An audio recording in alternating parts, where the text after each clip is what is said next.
everyone, and welcome to another episode of Crafty Beer Reviews. Today I will be reviewing the Brew Kettle Black Rajah. Now, as many of you are probably familiar with White Rajah, this is basically the evil twin of that beer. This is a black IPA, Cascadian Dark Ale, American Black Ale, whatever the hell you want to call it, doesn't really matter. But yeah, this is the latest beer from the Brew Kettle to finally get the bottle treatment.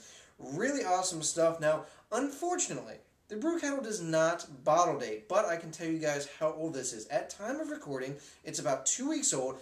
Only reason I know that is because I got this the second that they released it in 6-pack. So, yeah, I really wish that they would, bottle date. Hopefully they eventually will. As of now, they do not. But yeah, so this is very, very fresh. Definitely looking forward to reviewing this one for you guys. As I only live 5 minutes away from the Brew Kettle itself, I've had this one quite a few times.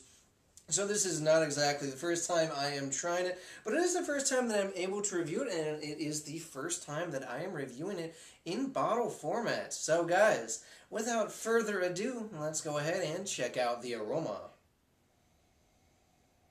Oh yeah. Now see, that is how a black IPA should smell. All about the hops up front, so big tropical fruits, big citrus fruits immediately. Yeah, I get grapefruit, peach, kind of the sweet pineapple, definitely orange, kind of tangerine sweetness.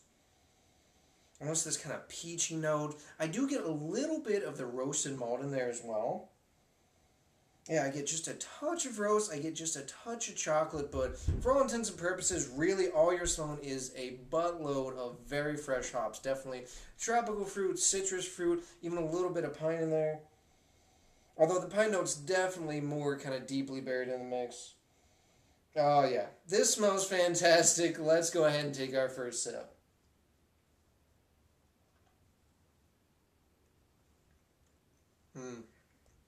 So good.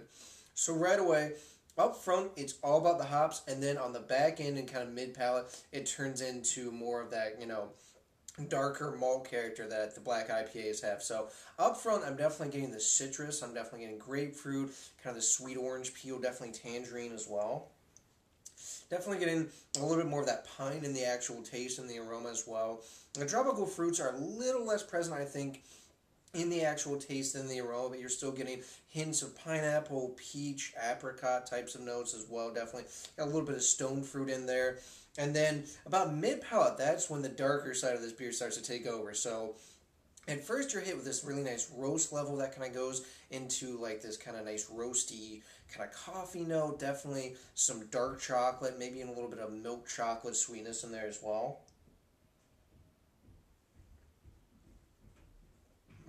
Yeah. Again, definitely a lot of roast on the back end, but it's not overpowering. I'm definitely getting, the chocolate, kind of almost an espresso type of note from the kind of coffee note.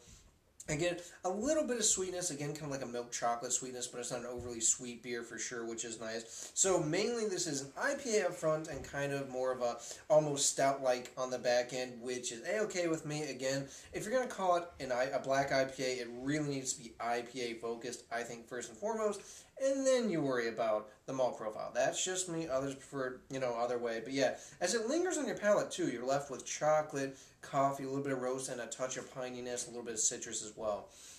And as far as the body, it's got a really nice medium body. It's not too light, it's not too overly heavy. It's got actually a very creamy, rich type of mouthfeel. It's definitely not quite as, crisp as a lot of black IPAs can be. This one's definitely got a little bit more of a mouth feel of like a stout, which I think is a unique twist, and I really do enjoy that.